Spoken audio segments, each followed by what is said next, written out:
Barnaby Jones, starring Buddy Ebsen. Also starring Lee Merriweather, with guest stars Carl Betts, Stephen Brooks. Special guest star Linda Day George. Tonight's episode, Stand In for Death.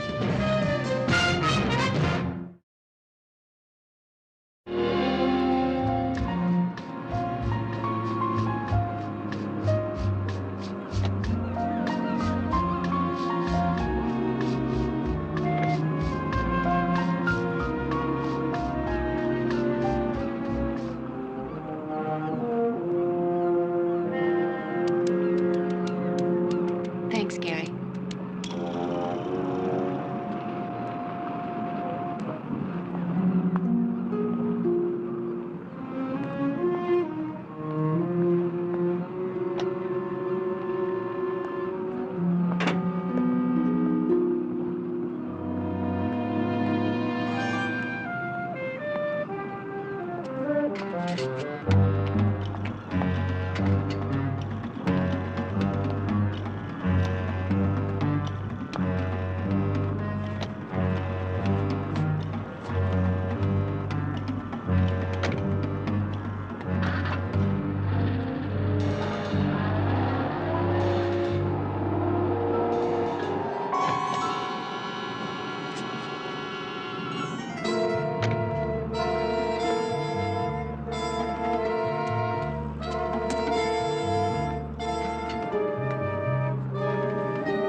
Denning?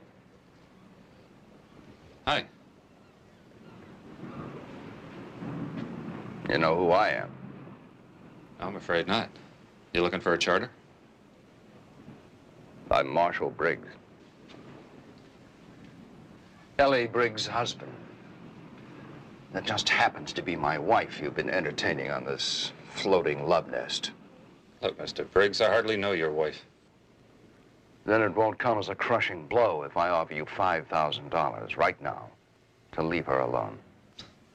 You must be something else. Ellie and I, we're only friends. No use lying. I've known it's been going on for some time. Now that I've found you, I'm willing to pay $5,000 in unreported cash. I'd like to oblige, but you'd be wasting your money. All right, $10,000. And if you think it's going to be worth more, playing her along until she becomes a rich divorcee, you can forget it. I never let go. I ought to take your money. I really ought to. You don't buy wives anymore. That went out with the rum runners. I'd advise you to take my offer. I'd advise you to get the hell off my boat. $10,000. That could buy you a lot of entertainment with women who are less attached. 10,000? 20,000? If you can't keep Ellie at home, it's no wonder. Maybe she got tired of snuggling up to a money clip. Now you get out of here. I'm not leaving until we reach an agreement. Here. You're leaving now. And take your money with you.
Barnaby, Jones. I do.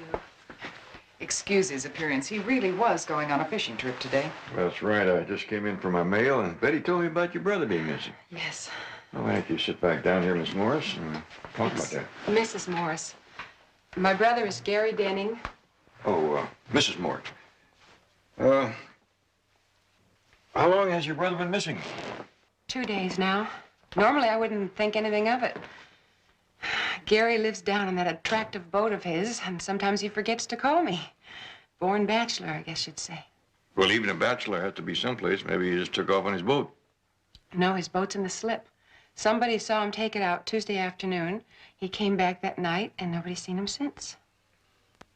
Well, maybe he found something a little more forgetfully attractive someplace ashore. Oh, I can't believe that now. You see, Gary and I both inherited a couple $1,000s apiece from an uncle back east, and we'd been waiting for it to arrive. And a lawyer was going to get it and have us sign papers. Now, Gary was calling me 3 times a day, asking when. Maybe he just gave up on becoming an heir. Hardly. You see, Gary's always broke making payments on that boat of his. You know, sometimes he'll take on charters and he works at this and that, but he's always short. The money arrived and he didn't show up. Just when I had the appointment with the lawyer set, I called Gary, and he said he'd be right over. That was 2 days ago, and he didn't come. Mr. Jones, 2 broken legs wasn't going to keep him from that appointment. I'm worried. Terribly worried. Got a picture? Yes, This was taken last year. This will do very nicely. You'd be amazed at how many people hire a private investigator to find somebody and don't bring a picture. Well, let me get some of these facts down here before I forget them. Barnaby, would you like me to call the lodge and tell your friends maybe next year? Sounds like a good idea. Imagine how big those fish are going to be when I finally get to them. He has a boat at the marina.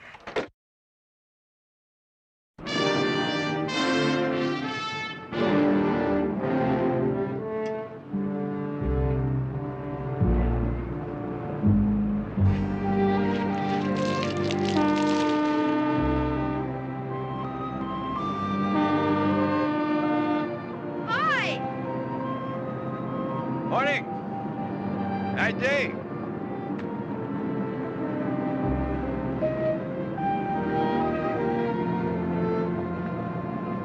Hey, mister! Are you thinking of chartering Gary's boat? Well, I'm looking for Gary Denning, actually. Have you seen him? No, not in the last couple of days. We live next door. Well, we don't actually live on the boat. I almost live down here, though, and that's a switch. Most husbands buy a boat for themselves, right? But Frank got fooled. I'm here more than he is. Well, that's a good one on Frank. No, he likes me to have a good time. Says I'm more fun to live with then. What do you want with Gary? Well, his sister got worried about him. She hadn't seen him in a couple of days either, so she hired me to kind of have a look around for him. You a detective? Yep, private. I see that this boat has had a United States Coast Guard courtesy examination. Yeah, 2 weeks ago. We all had it. Safety first, you know. It's kind of funny, because it's up the bow and the anchor's missing. You lose it once in a while, I guess. Where'd you get the key? Gary's sister. My name's Hubble. Marie Hubble. Oh, Barnaby Jones, I'm pleased to meet you, and I appreciate it if you wouldn't touch anything in here just yet. Oh, sure. Gee, you don't think anything's happened to Gary? I don't know what I think yet. I'm kind of a long looker and a slow thinker.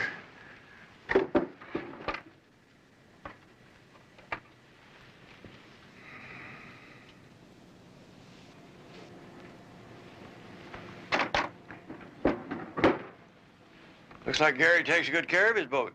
Oh, his pride and joy. You have a cover for the motorboat? Sure, he always kept it covered. Why? Doesn't seem to be aboard. And he didn't plug into the dockside power line last time he brought the boat in. Well, what do we got here?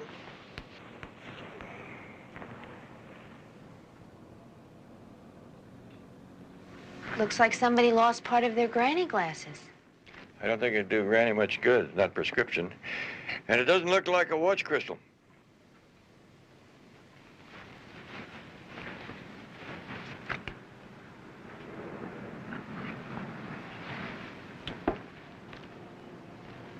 Here's our Granny right here. Must have fallen out. Surprised the Coast Guard didn't catch that.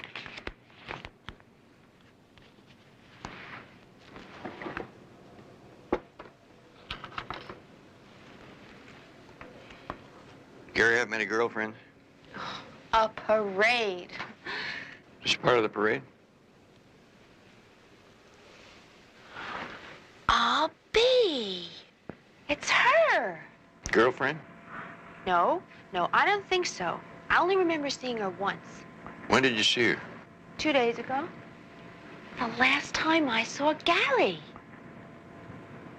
Wonder why I'd keep this picture around if she wasn't a girlfriend. Golly, I don't know. I never really got to know any of his girlfriends, except Jackie. She's a waitress on the harbor cruise boat.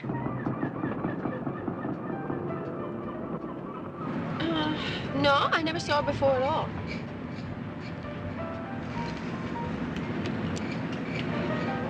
Oh, even through these, nothing.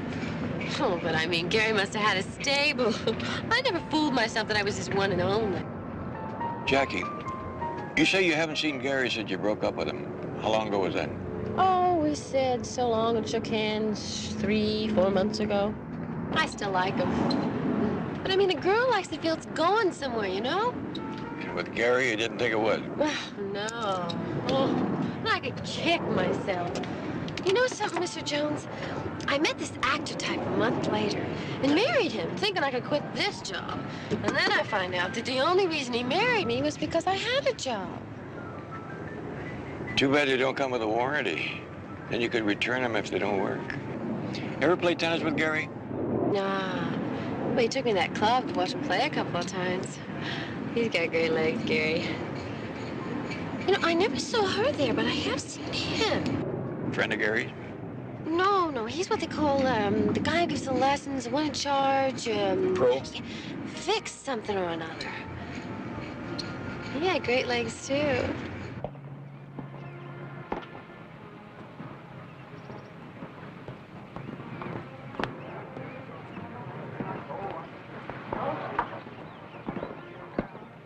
You come here often? No, seldom have the time. But since it's so convenient and that property we wanted to look at, I thought I'd give it a try. Looks palatable. Quite good.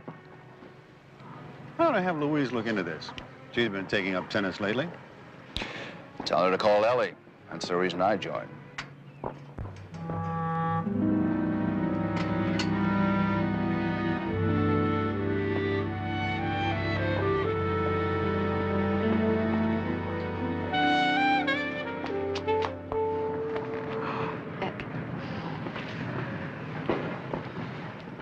I was so worried. I was afraid I wouldn't see you again. No, it's my fault, I know that. But after that argument, I just had to get away. I had to think things over. I stayed with some friends in Phoenix. I looked for you everywhere. I even went down to the marina to see if you were staying with Gary on the boat. Ellie, I've made up my mind. It's not gonna work this way. I can't share you with somebody else. I know. But I need time, Vic. I love you very much, Ellie. And I want to marry you. Vic, I can't throw away 9 years just like that. I love you. And I want to be with you, too. You're afraid of him. Darling, I am afraid of what he might do. Ellie, you can't live like this. Darling, I couldn't live at all if I didn't have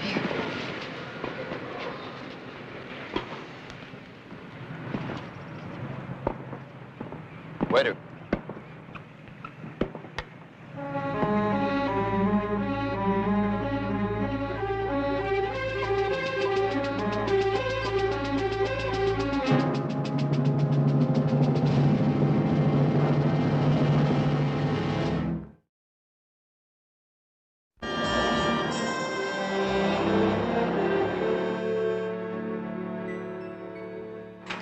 Well, if that don't beat all. Did you find some fingerprints? Not a one. Do I hear the sound of a theory falling apart? Not at all. Betty, does it strike you as odd that there are no fingerprints on there? I mean, not one. I mean, not one at all. Someone would have to handle it in order to put it back in its holders. Which means... Which means that somebody probably wiped it clean, which explains that white chalky substance I found on the seam on the back and on the bottom of the extinguisher. Here, take a look. It's white, granular, slightly abrasive. Probably a household cleaner. Maybe someone wanted to remove more than just fingerprints, huh? Betty, I'm afraid so.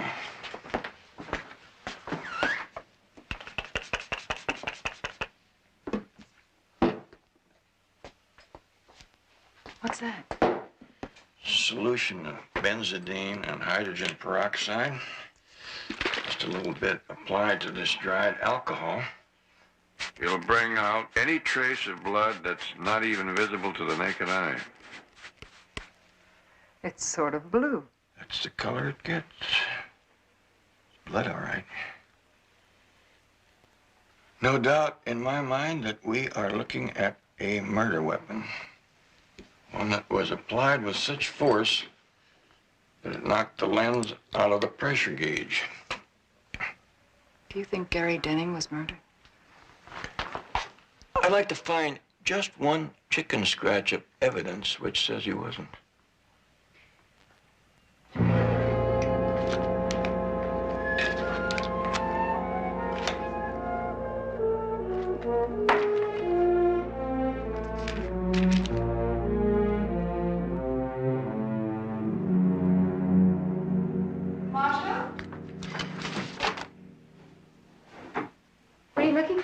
Oh, the Anderson invitation. I wanted to put the date in my calendar. I'm sorry, I took it off your desk. I wanted to do the same thing. Maybe we should keep a single appointment calendar. Well, I think things like hairdresser and dressmaker might look a little silly on yours. You seem to have recovered from your depression of the last few days. Yes, well, I took your advice, and I skipped my diet pill this morning. I guess you were right. Good. I'm glad. By the way, I dropped by the tennis club today. Oh? Yeah. You're always suggesting I try their lunch. I was hoping I'd get to see you play. But I completely forgot that Emily said you were going shopping. Well, if I had known, I'd have made other plans. You're still taking lessons? Yes. Why? You must be pretty good by now. Maybe I ought to take up the game myself. Who's your instructor? Vic Dayton. But you always said you didn't have time. Maybe I should make time. I have to run this by Millie's. I'll be back in an hour.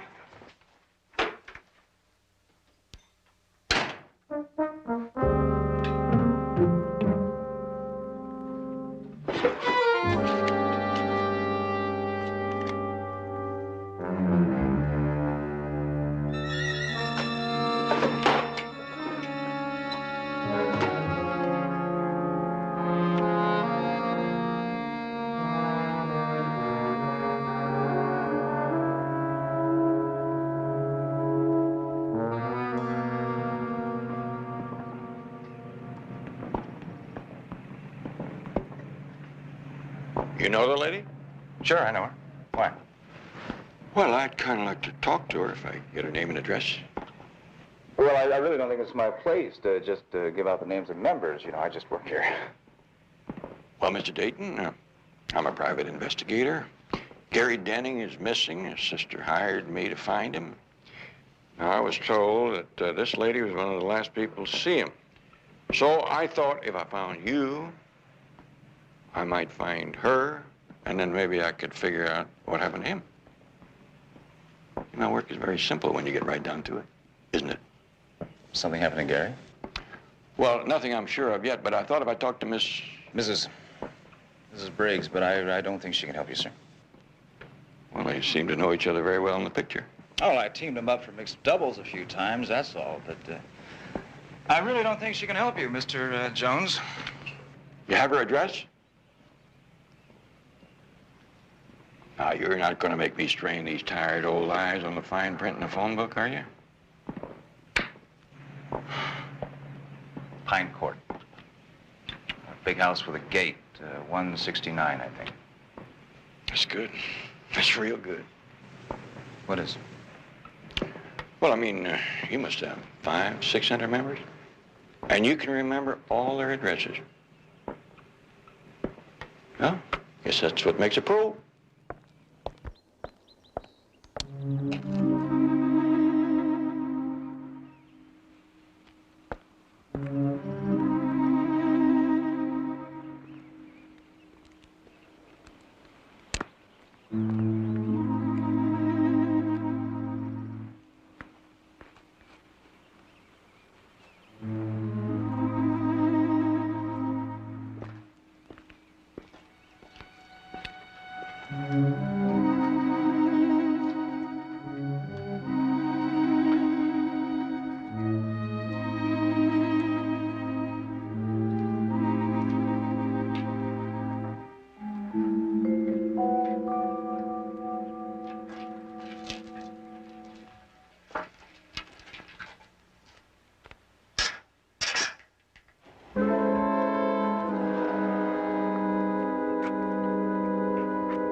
I'm in here, Emily.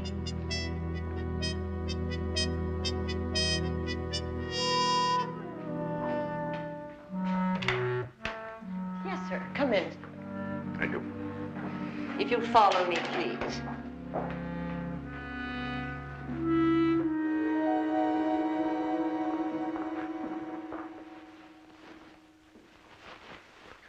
Miss Briggs, I'm Barnaby Jones. I hope I haven't disturbed you. Well, I was a little bit disturbed by your call. Would you like some coffee? Oh, no, thank you. Well, Mr. Jones, what is all this about Gary Denning? You say he's, missing? Well, it surely looks that way. I've been just putting one foot in front of the other, trying to piece this whole thing together, and from what I've gathered, you may be the last person who really saw him. Oh? What makes you say that? The lady on the boat, parked next to his, said that she saw you aboard talking to him 3 days ago. Is that right? Oh. Yes, I guess I was. Are you a close friend of Gary? We are inseparable, but only on the tennis court. Gary and I play about the same game, so we're often matched in doubles. Mr. Jones, did my husband hire you to follow me around? I'm afraid I'm too tall to be your shadow.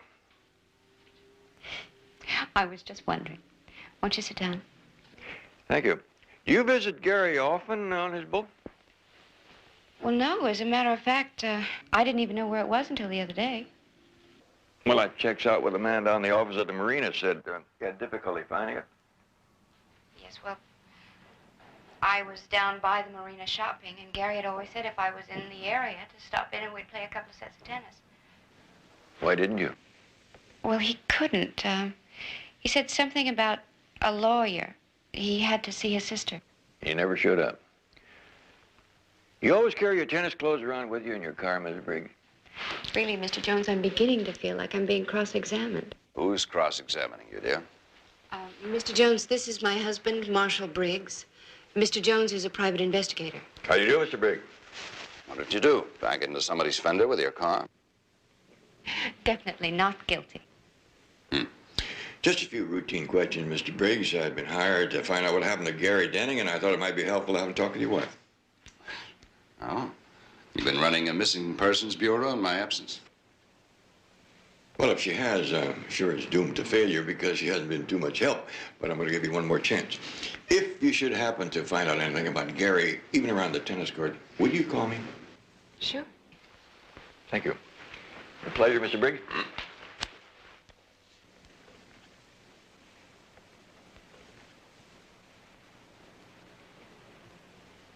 You're home early. Seems to me I've heard you mention a Gary Denning. Yes, you have. I've told you about 100 times that Gary and I won the mixed doubles twice at the club. Oh, yes, now I remember. I wonder what on earth could have happened to Gary.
Mr. Dayton, Barnaby Jones.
Take a deep breath.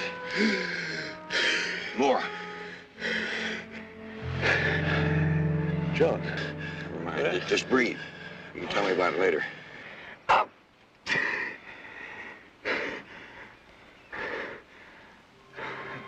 think somebody tried to rob me. I think somebody tried to kill you, Mr. Dayton. I think I know why.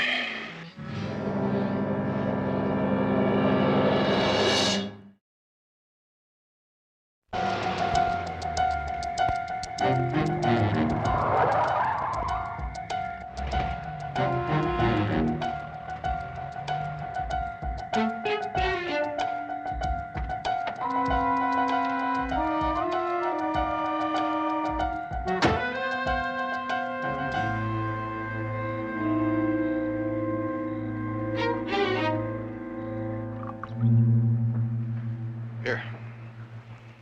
Medical science has proven this stuff isn't worth a fig for a snake bite, but I have found it helpful on occasion for a bonk on the head. I'll get it.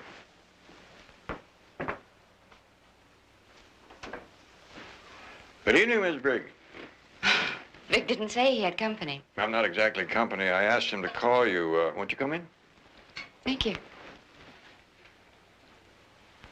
Vic, what's wrong? What happened? It's all right.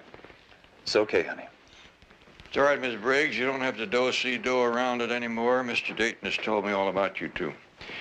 I don't intend to sit in judgment on what's been going on, but I think you ought to know there have probably been some pretty serious results. You're hurt. What happened? Somebody must have been waiting for me when I got home. Clobbered me from behind. Probably with this one. The cleanest one up there. Looks like it's been wiped. Well, didn't you see who it was? No.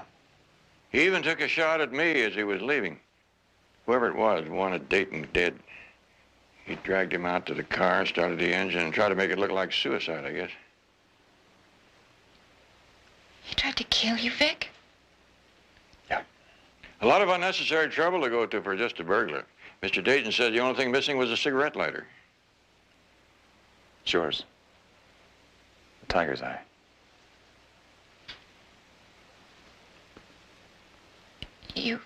You think Marshall had something to do with this? I want to talk to you about that, Miss Briggs. Do you think that your husband would have been capable of killing Gary Denning and then come over here and try to kill Mr. Dayton just because he thought that you might be involved with him? Gary's dead? I'm within a shade of believing that he is. But why would Marshall or anyone else kill Gary Denning on account of me? I mean, we were just casual friends. I think that Gary Denning was killed by mistake. And if it was your husband, and he found out about the mistake, I think he came back over here to correct it. But it's so hard to believe. I mean, I know that Marshall is jealous and violent sometimes, but I can't imagine that he'd kill anyone. I haven't any proof that he did, Mrs. Briggs.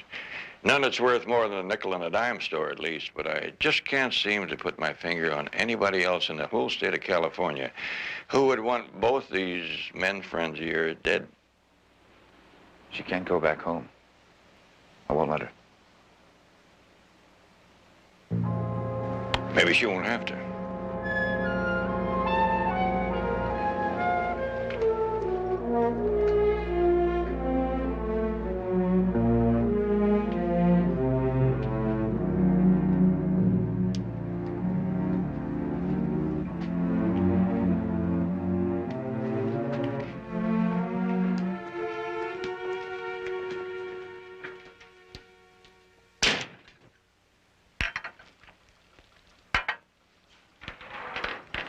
No word from Mrs. Briggs yet, sir? No, Emily, nothing. See who that is. Yes, sir.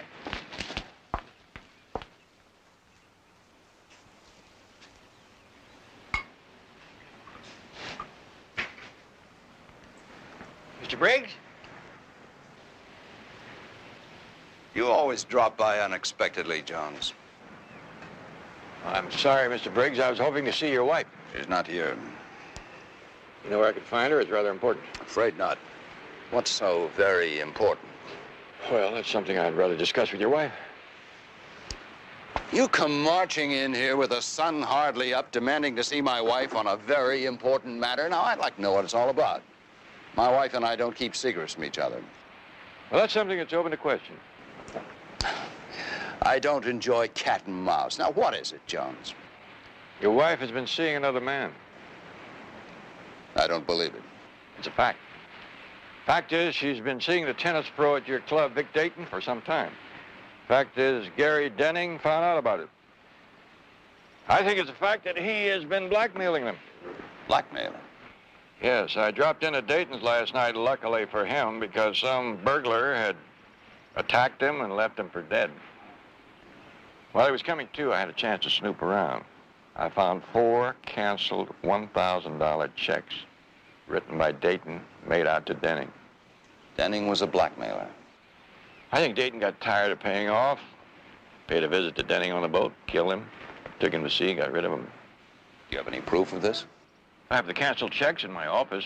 I was hoping your wife would give me all the proof I needed.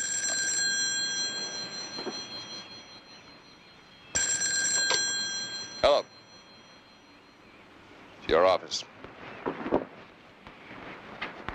Thank you. Eddie? When did he call? She went aboard the boat. I'm leaving right now. What is it?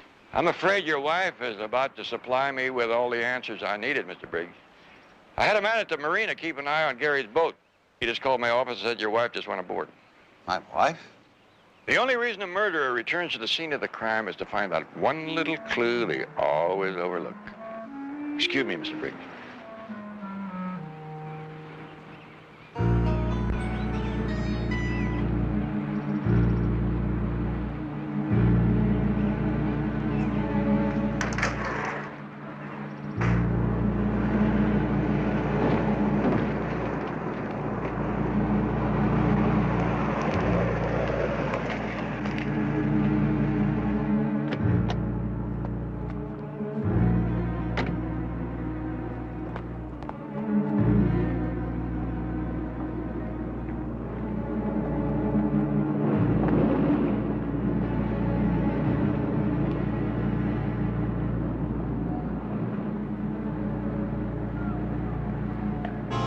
I don't think it was a good idea for you to be here, Mr. Briggs.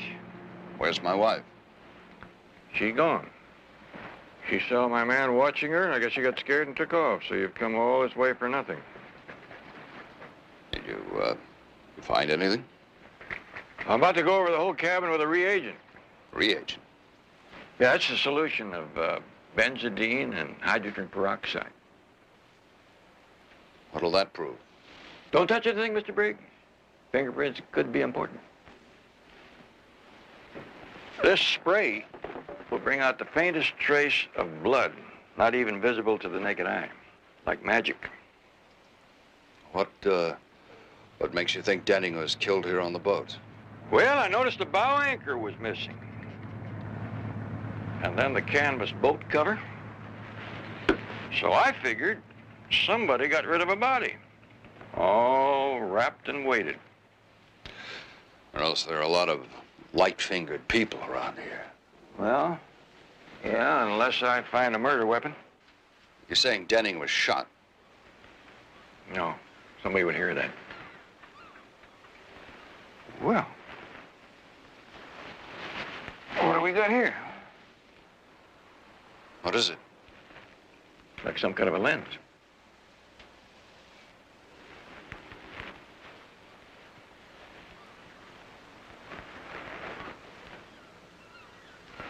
Oh, excuse me a minute.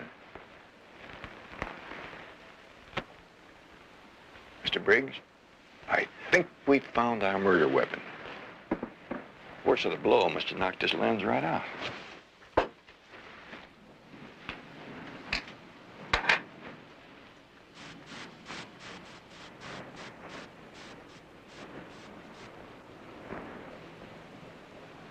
Yeah, I was afraid of that.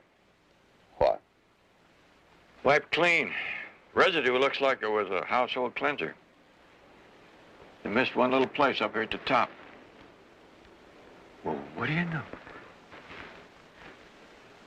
Two very, very good prints.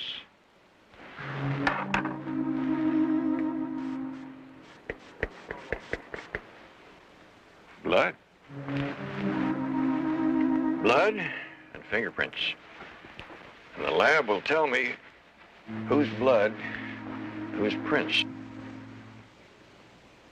I just hope for your sake, Mr. Briggs, that they don't turn out to be your wife. You're not taking that anywhere, Jones. Well, Mr. Briggs, you almost disappointed me. I didn't know how long I was going to have to wait before you told me that you murdered Gary Denning. Well, now that I've told you, you can tell it all to the Sharks. I'll take your gun. Put that down. Now, over there by the wheel.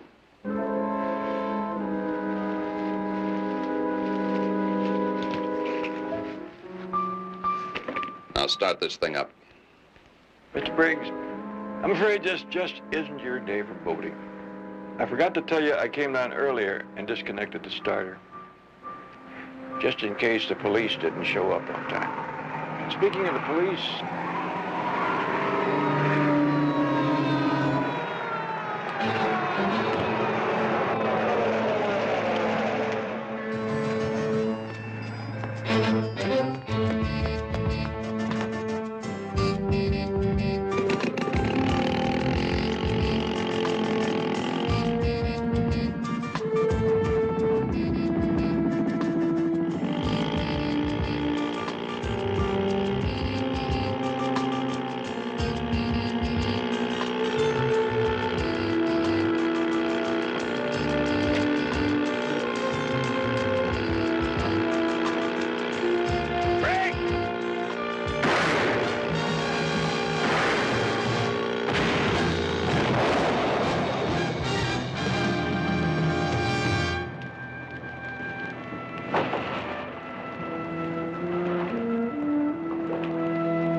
I give up a fishing trip for this?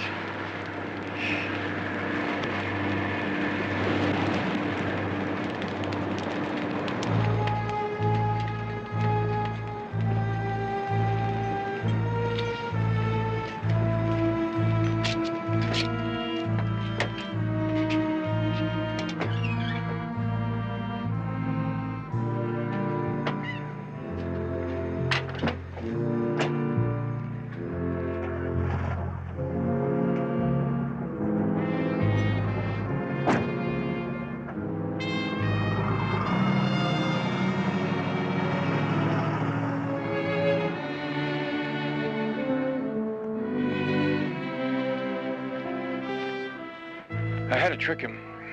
My story about the phony checks, business with the fingerprints, wasn't any other way. We've been living with deception for a long time, Mr. Jones. Maybe now we won't have to. Well, I guess that's up to the two of you. Love is the most misused four-letter word around. I hope you make something good out of it. Thank you.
Barnaby Jones, starring Buddy Ebsen. Also starring Lee Merriweather, with guest stars Don Stroud, Donna Bacala, Lou Frizzell, special guest star Michael Burns. Tonight's episode, programmed for killing.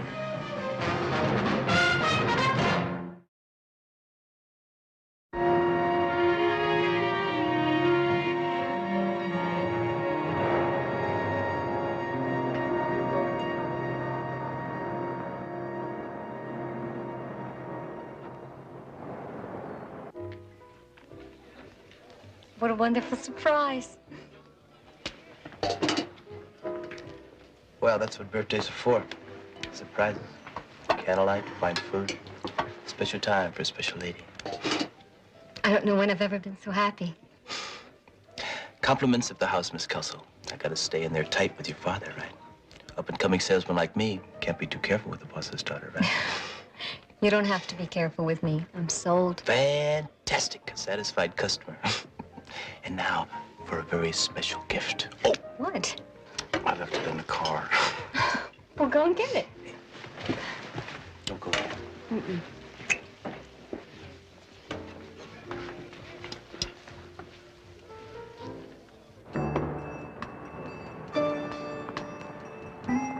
Oh, can I help you, sir? I just want to get something on my car. Thank you. Good evening, ma'am.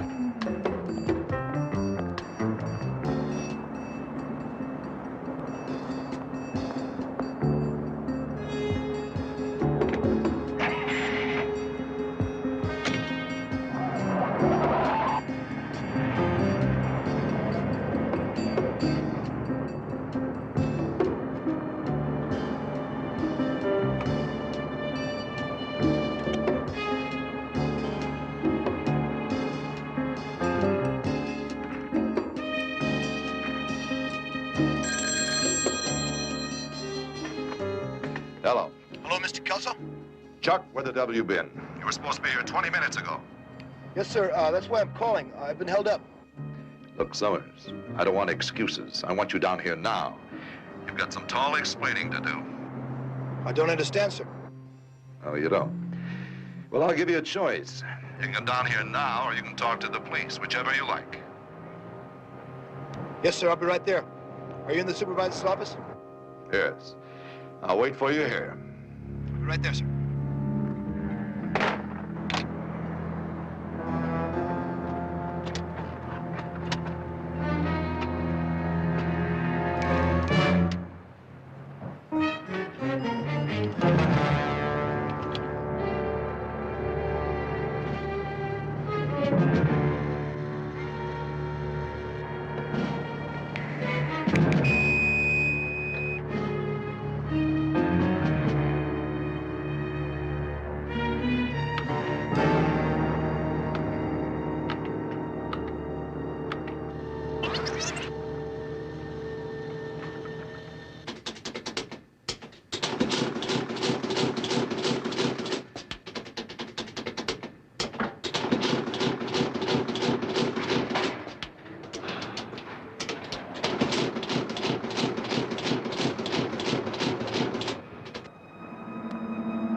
birthday, huh? May I open it? Of course, that's what it's for. Oh, Chuck. Oh, it's lovely. Yeah.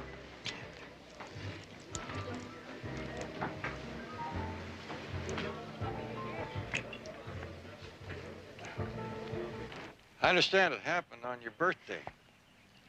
Yeah, I had gone out to dinner with a friend. If he hadn't been with me when I got the news, I don't know what I would have done. You said your father had been very troubled lately. Yes, and that wasn't like Mac. I mean, not even when we didn't have all of this.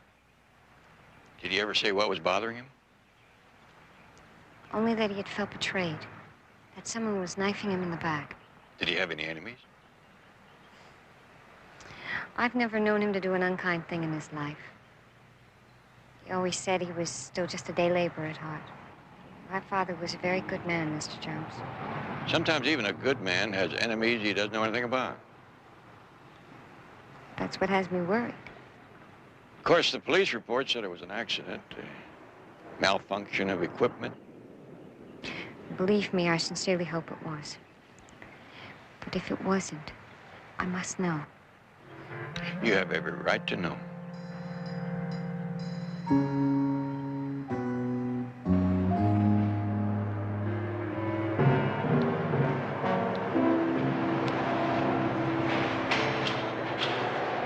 We call it the monster. I can well see why, Mr. Downey. It can move 10 tons around, just like that.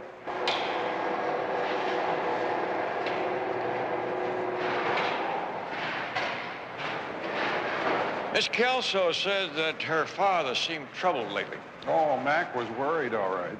Look around you. Computer-operated, efficient like clockwork. Sounds complicated. Not really. The computer does it all. Takes the orders, runs the machines, arranges shipping, accounting, even marks the bills paid. The only problem is the computer's been in operation 3 months and we're still losing money. What's the problem? It's always tough to figure with a new installation. Production schedules are right on the money. It'll come around, though. When it came to machines, Mac Kelso knew what he was doing. Shame he didn't know his monster a little better. I don't get you. Well, just an ugly thought, the idea of one of his machines killing him. Any idea how this could have happened? Night watchman came running as soon as he heard the crash. The building was locked. Not a soul on the premises. By the time they had the fire put out, Mac was already dead. Mr. Downey, if anybody had been in the factory, is there any way they could have activated the crane from the floor, or bumped into a switch or something? No, the only control we have down here is an emergency shutdown switch. You see, the monster only accepts orders from the computer. Matter of fact, the way it all happened just isn't possible. Doesn't sound to me like that's a matter of fact. Mr. Kelso is dead. Nobody knows how or why. I'd like to see that computer if I could. Sure, you can if you want to. But we've had 2 experts going over it ever since the accident. I doubt if you'll even understand what they're doing. I'm kind of like the little boy at the peep show. Even though I don't understand it, I have to look.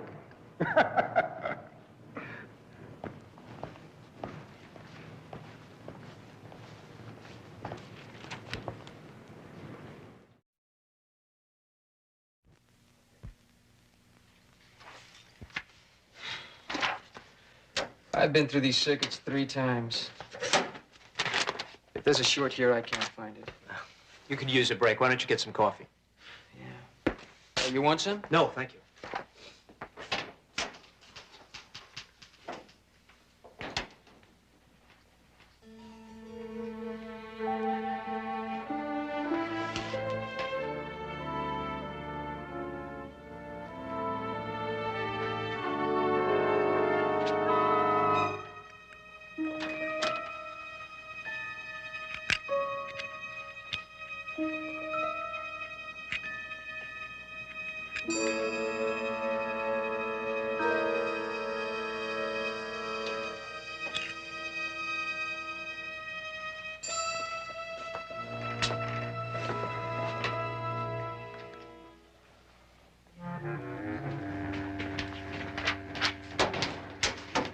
Jones, this is Brian Elder. The Clarion computer people say that if he can't answer your questions, they can't be answered. Mr. Jones is a private investigator. He's looking into the accident for Miss Kelso. I'm afraid I have to get back to the line. If you need me, don't hesitate to call. Thank you very much. Oh, this is James Garcia. How do you do, sir? Glad to meet you. Excuse me. Well, where would you like to start, Mr. Jones? Well, I'm sort of like the old maid asking about marriage. Questions are tougher to come by than the answers.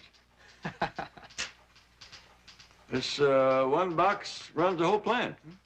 No, not quite. That box is merely a terminal. The master computer is located in a very large building downtown. The commands put in here relate to that master computer. Then, by using information stored on Kelso program tapes, it responds by sending back the appropriate electronic signals to activate the system requested. Like the crane out there? Yes, but we provide Kelso with many other services as well. Automated assembly, accounting, shipping. You might say we run this entire operation. Hey, Brian. Looks like I get to keep my union card. Here it is. Well, you found it, huh? I bet I looked at this B14 circuit a dozen times and didn't see it. I just don't get it. Could I see that? Sure. You see that bent connector there? It shorts the one on the other side. Got a little mark on it. Looked like it could have been done with a tool or something. Pardon me. Any idea how that could have happened?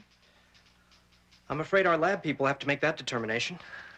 Well, when they get all through with it, could I have that little gadget? Mr. Jones, that's something you'll have to arrange with my superiors. All right, I'll do that. Well, I'm much obliged to you gentlemen for your time.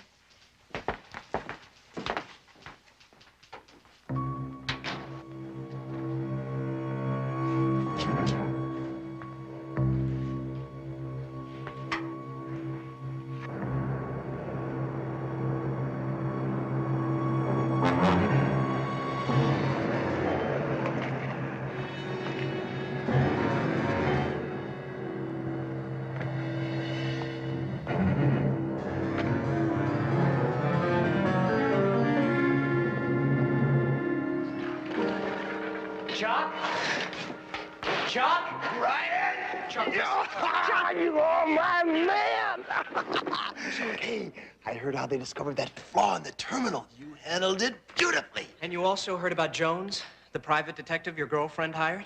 Oh, sure. Listen, don't worry about that. I can handle Emily. She put me next to old man Kelso now, didn't she? Yeah. And if Jones finds out you killed him? Hey, I already told you, I didn't kill anybody. I set a machine in motion. I cannot be responsible for it if it went out of control. Chuck, you said this was just going to be a ripoff. I did not plan on becoming involved in a murder. Baby, it couldn't be helped. Kelso was going to nail us. I had to put a stop to it, right? I guess so. Hey, come on, baby. We both vowed by the time we're 40, we're going to be rich, right?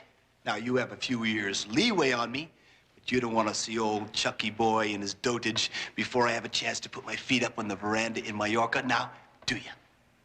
Mallorca? I thought we were buying a hotel in Tahiti. What, you don't like Mallorca? No, but what happened to Tahiti? What, do you want to make something out of it? Come on, put him up. Come on. I'll punch you out, man. I thought we were going to Tahiti. Hey, look back. All right, okay, it's Mallorca. It's Mallorca, yes, right? It is. Okay. Hey, you know something? I've always had good luck with guys with glasses. Boom, huh? Hey, you know what I'm gonna do? I'm gonna let you pick out all the broads. You know why? They go for your style, all innocence on the outside, but inside, boom, huh? Hello. You fellas are a little lax with security, aren't you? Now, why should two legitimate businessmen like us worry about security? How are you, Mr. Griffith? Well, I'm fine. If you boys got the merchandise. Have we got the merchandise? Come on.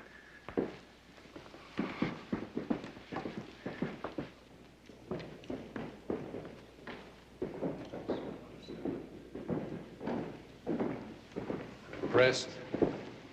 Very impressed. I think my overseas customers are going to be very, very pleased. Well, that's fine. Is this our money? Well, if I can be sure there's no way to trace this stuff. Brian, tell him. Well, even if it were, there wouldn't make any difference. You see, every item here is covered by a paid invoice at Kelso Manufacturing. How did you manage that? Genius. Pure genius. My friend here can make a computer do tricks that only Einstein can appreciate. It's not that difficult, really. Once I was able to break the Kelso programming code, it was a very simple matter. See, Chuck feeds in the orders from Ventnor, and the computer orders up programming automatically. Even handles deliveries.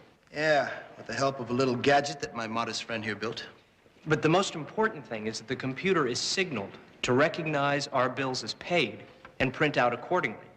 So within Kelso's automated accounting, the Ventnor account appears as any normal business transaction. You're too modest. That is genius. Hey, this is only $100,000. Now, I know this stuff is worth at least $300,000. And when our trucks roll in here tomorrow, we will be picking up the other $200,000 in risk. We had made plans. I know you made plans. Now, listen, I like you boys. You're bright, you're clean, you haven't got any records.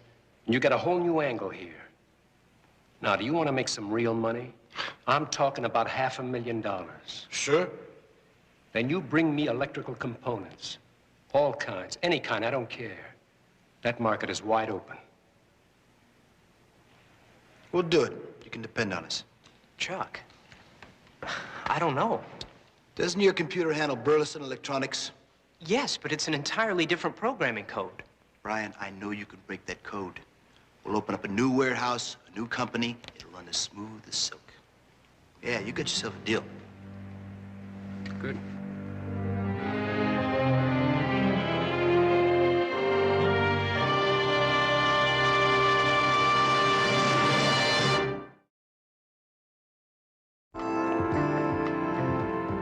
What you see here is only the tip of the iceberg. Actually, Charlie occupies another 8 floors.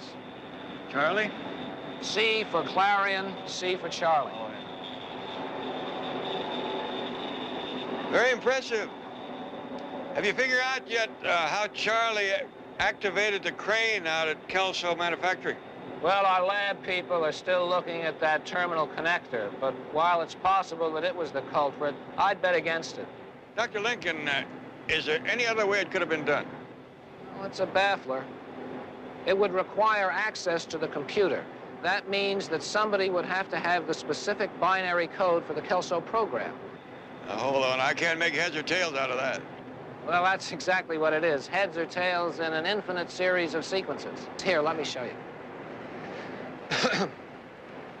You see, each company has its own individual coded information, which is stored in hundreds of tapes and packs and distributed throughout the unit.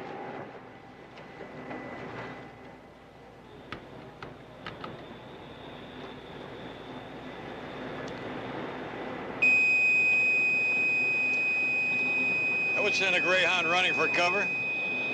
That's Charlie speaking. Oh, I guess I didn't get his message. Well, he's saying, who are you? Now, you answer by entering your secret number. That number is your password. If you have the right number, he says, oh, yes, I recognize you. What can I do for you? But if you don't, he won't talk to you. I see. In order to get anywhere, you have to talk his language. Exactly. And each program has an entirely different language. So you see what the odds are against anyone jumping the system. Oh, Mr. Elder, you're just on the way over to your office. I didn't expect to see you here. Mr. Jones feels that Charlie's untrustworthy. Oh, no, I just feel that possibly he swapped stories with the wrong crowd. Well, you explained to Mr. Jones that all our programs are designed by independent programmers? Oh, yes. You see, the codes are secure even from our people here. They can't be broken. That's what the doctor said. But a few years ago, people were saying the same thing about the DNA molecule. Now chemists read it like a book. Well, Brian's right. The chances are less than 1 in a million. You see, you have to remember something, Mr. Jones. Charlie does not make mistakes. He made a big one at Kelso. There was a man killed. Dr. Lincoln says anybody could have done it if he were able to talk to Charlie. Well, I'm afraid I'm going to have to leave the science fiction to you gentlemen. I'm late for a meeting. Excuse me.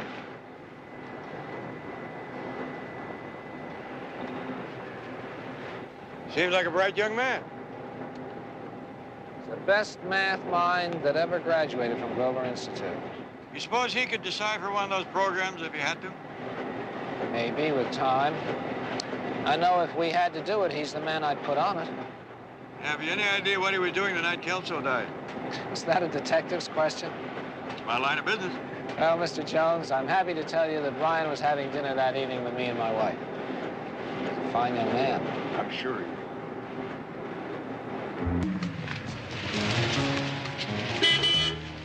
Hi, honey.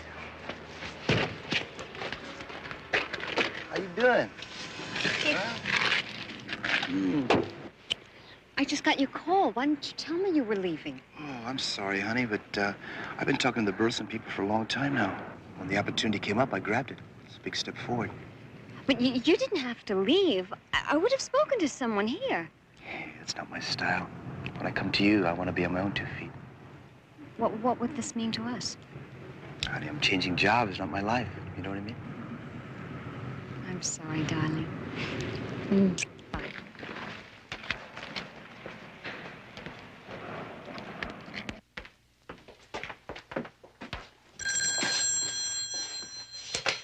Summers. It's Brian, Chuck. That private investigator Jones has been nosing around Clarion all morning. I think he's onto something.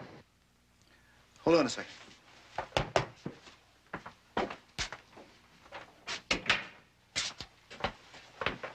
Listen, he can't cause us any trouble. Everything is clean. What about the warehouse? If you should trace those deliveries to the warehouse, he could get us. Not a chance. The warehouse is empty. Now, if it'll make you feel any better, I'll go down and double-check myself after work. Yes, I'd feel a lot better.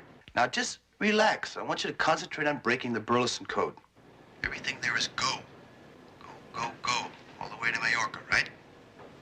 Okay, later.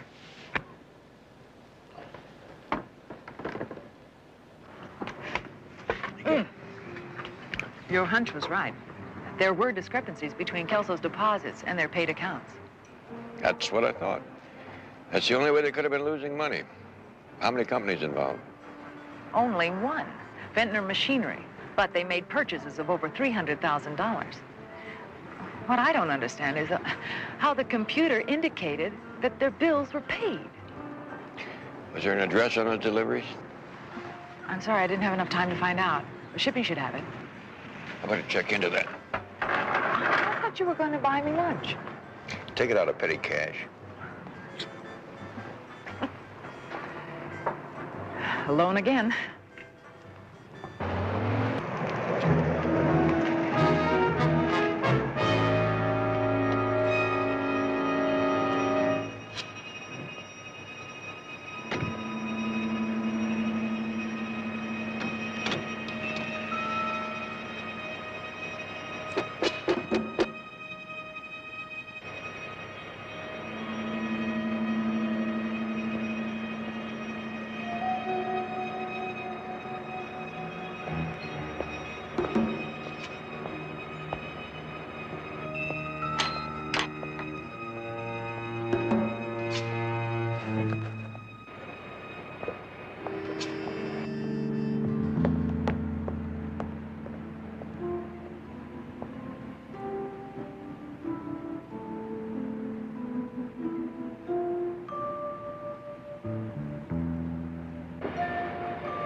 Anybody home?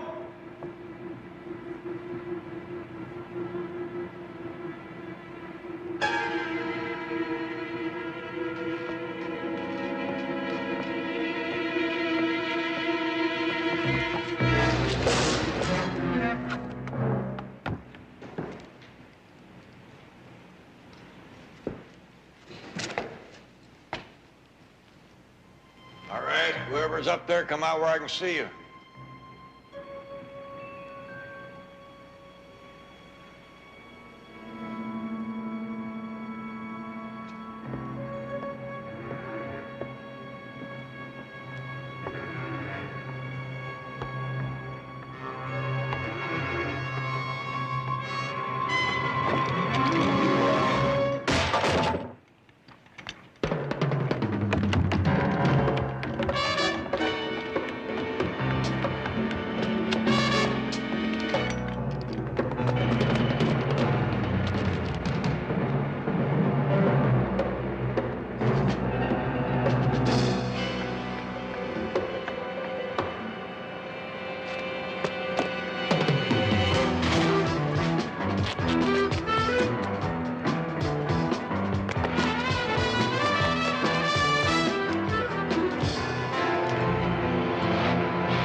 Chucky, now you promised me champagne. Now you know your Vera girl can't drink anything but champagne. Now, Vera girl, it's on its way. You keep it in gear and it'll be here. Oh, here we are. I'll be right with you. Okay. Hang on. So funny.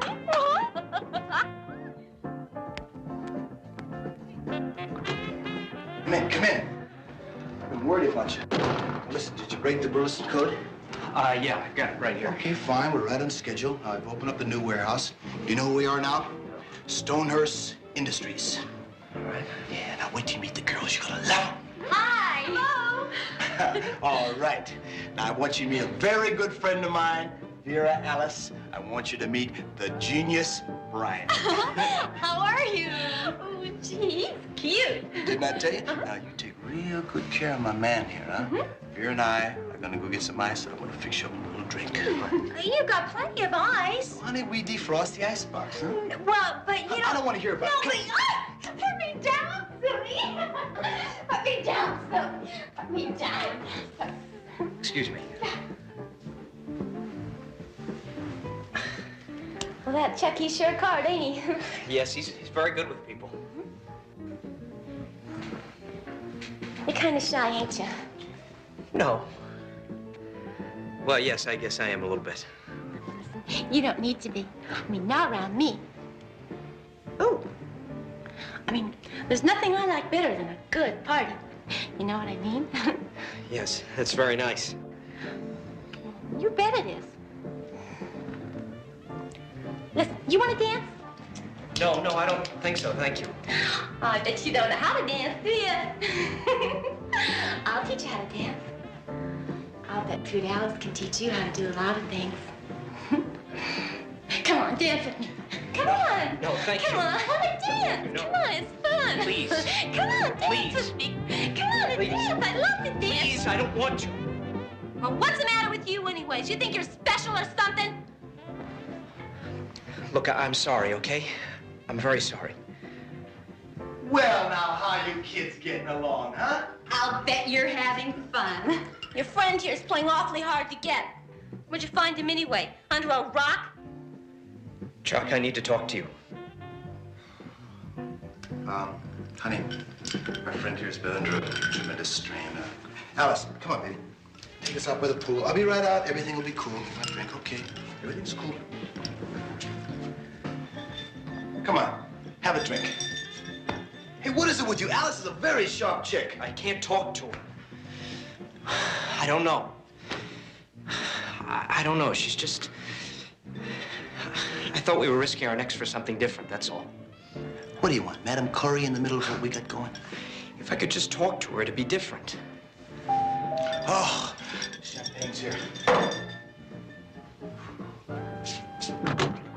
Darling. Hi. You didn't call. I thought we were going to go out and celebrate the new job, you know, and go to dinner. But I see you've already got other company. Well, I can explain all this. I don't think an explanation's necessary. Very foolish, that's all. I'm sorry if I've interrupted anything. Yeah, but Emily.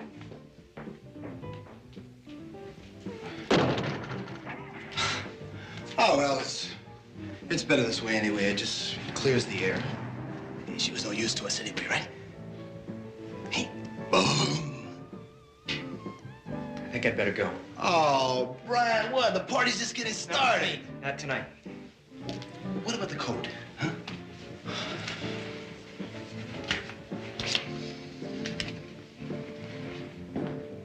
I'll call you tomorrow. Sure. Tomorrow.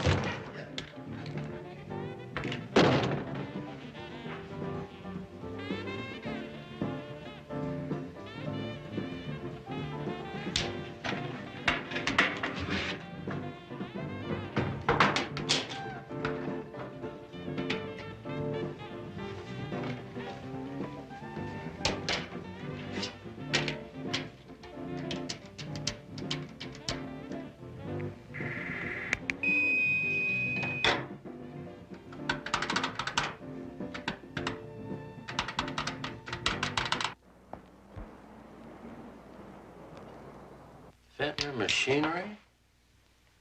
Yeah, I remember those two. There were two? Yeah, the one fella, tall, husky, good-looking. Simpson, I think he said his name was, did all the talking. Said they wanted this warehouse. Do you recall the other one's name? No. Didn't mention it. Sure wasn't the type you'd expect in that business, though. How so, Mr. Greening? You know, he seemed like he belonged more in his mother's apron string. Couldn't have been more than 30. Little guy. I remember he had a funny way of filling with his glasses every now and then. Exactly what way was that? You know, some people are constantly pushing them back in their nose like they're going to fall off. Well, he had a funny way, like a salute. You know what I mean? Yes. I'm afraid I know exactly what you mean. Well, look at this. I'm getting luckier than a 5-footed rabbit. I was just on my way up to see you. Well, I only have 20 minutes left for lunch, Mr. Jones. Perhaps later. Well, I eat very fast. What if I just tag along? I'll even buy. I'm sorry. I have some thinking to do. Yes, I'll just bet you have. Maybe it'd be to your advantage if we had a talk first. Unless you actually killed Beck Kelso. I don't know what you're talking about. I spent that evening with Dr. Lincoln. I know. Mr. Greening at the real estate office said you had a partner, a man named Simpson. Want to tell me his real name? Simpson? I don't know any Simpson or Greening. Mr. Greening is the man who rented you the warehouse. He described you to a T. All he has to do is verify that identification, and police will be here to pick you up. Even a young possum knows enough to tell when it's been treed. He even mentioned that. What? That way you have of fiddling with your glasses when you're nervous. Well, I doubt if I'm the only person with that particular idiosyncrasy, Mr. Jones. You probably aren't. But you're the only one capable of arranging that theft at the Kelso place. And with that goes a charge of murder. And I don't think that was your idea. If you have something, Mr. Jones, evidence, I suggest you take it to the police. Your friend tell you he tried to kill me yesterday? I thought not. I want his name, Brian. I told you I don't know what you're talking about. Well, I got part of it. I'll get the rest. Shame a talented young fella like you spend the rest of his life behind bars. Think about that while you're enjoying your lunch.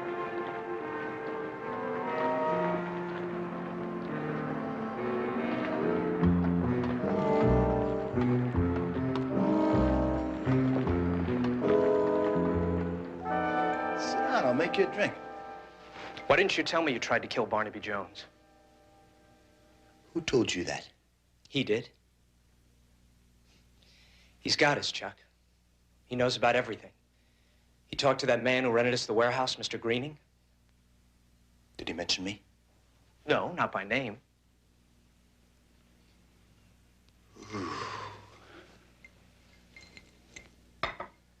I should have killed him when I had the chance to. That's really the way you think, isn't it? Another murder means nothing. I should have known this is where we were headed when you killed Kelso. Brian, you and I are in this together. Not me. Not me. I'm getting out tonight. Hey, you can't quit now. The first big delivery went out to the new warehouse today. Brian, Jones doesn't know anything about the Burleson operation. All you gotta do is lay low for a couple of days, and everything we work for will come true. Like Mallorca? Hey, Mallorca, why not? Because it's a lie. Like everything else you put out. You use people, Chuck. You don't care. Like that girl last night, Emily. You just don't care. Wait a minute, little buddy. Don't you be saying something that you're going to be sorry for. I'm not going to be sorry for anything because I have made up my mind. It's like you said, it's we. We are going to go to the police together. Brian, use your head. If you don't go with me, I will do it by myself. I mean it. Hey. Now, I'm not going to blow the biggest chance of my life for some sniveling little four-eyed punk that's lost his nerve. We'll see who loses his nerve when I tell the police everything I know. Let go, Chuck. Hey, listen. I said let go of me! Now will you leave me alone?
You discovered who betrayed my father? 2 men were using the new computer system to rob your father blind. I got a line on one of them, but unfortunately, he died last night. Well, sit down. Do you recall ever seeing this man? Do you know him?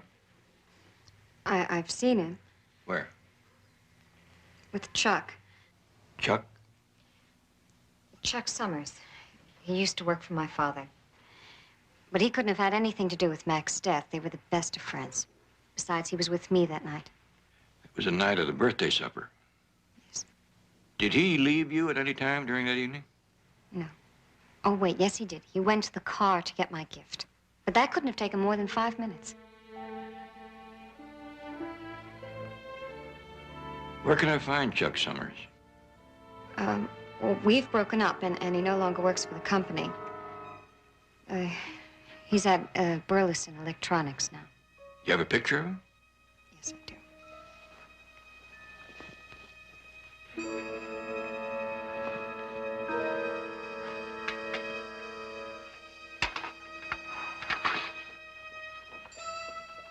I'll get this back to you. From the look on your face, I have a feeling I may not want it back.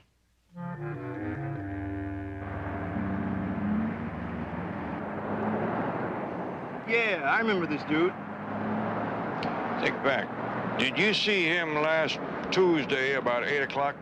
Yeah, he took a briefcase out of his car and went to that phone booth over there. You sure? He was supposed to be picking up a birthday present. Right on. When he finished his call, he took the case back to the car and copped a small package. Then he took it inside. Need any help to you? I'd say you're right on. Anytime, my man, anytime. What in the world is that? Betty, you may just be looking at the most complicated trigger ever used to kill a man. What? Dial that number. What is it? This is a portable computer terminal. With a gadget like this, Chuck Summers could have killed Kelso without leaving the restaurant parking lot. Well, how? He could have activated that crane from any phone booth like this.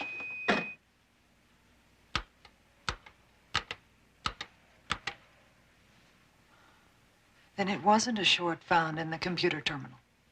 I don't think so. I think that Brian did that little piece of hanky-panky after the fact. And Summers has the perfect alibi. Not if I can tie him to the Kelso theft. I think they're pulling the same stunt over at Burleson Electronics. All I have to do is prove it. With a little help from your friend Charlie? Yes. Call Dr. Lincoln at that number. Tell him I need a search of all Burleson sales over the last few days. Tell him I'll be right over. It shouldn't take long now. We've programmed selectively to take accounts according to size and delivery techniques.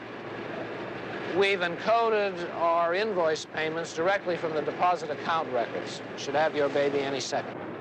How close will you be able to come? Closer than I did with Brian. I'm afraid I feel partly responsible. It's only human. Charlie's the only one around here who makes judgments without emotion.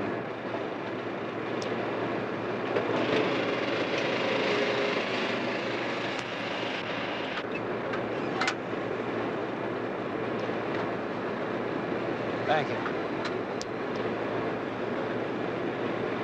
Well, I see it, but I still don't believe it. Stonehurst Industries. Over $400,000 in sales mark paid, not a penny in the corresponding deposit account.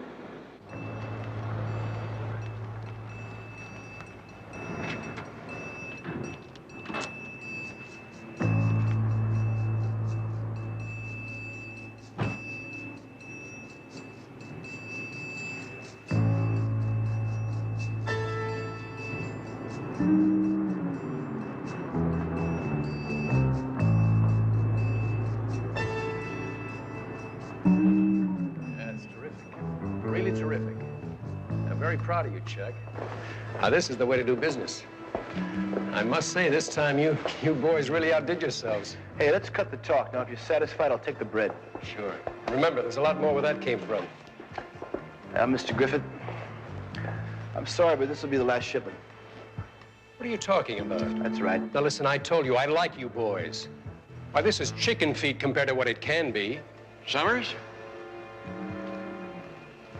Why don't you tell him you killed a chicken that lays a golden egg? Now, who's he? He's a private detective. We'll have to get rid of him. That's not beyond my experience. You two don't think I'm stupid enough to have come in here by myself, do you?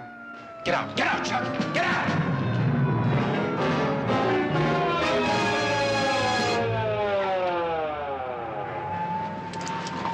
Hold it, you!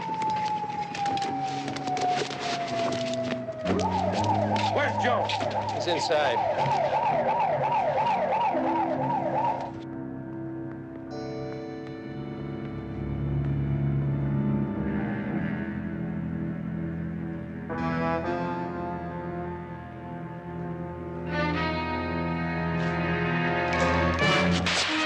Hold it!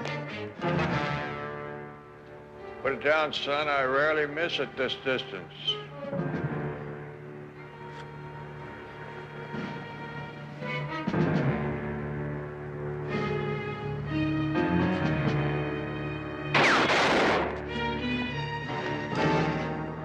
I thought I told you to take it easy. I think you'll find the contents of these boxes interesting. Mr. Summers will fill you in on what you need to know, and if he won't, call me. I got a friend named Charlie. Charlie? What are you talking about?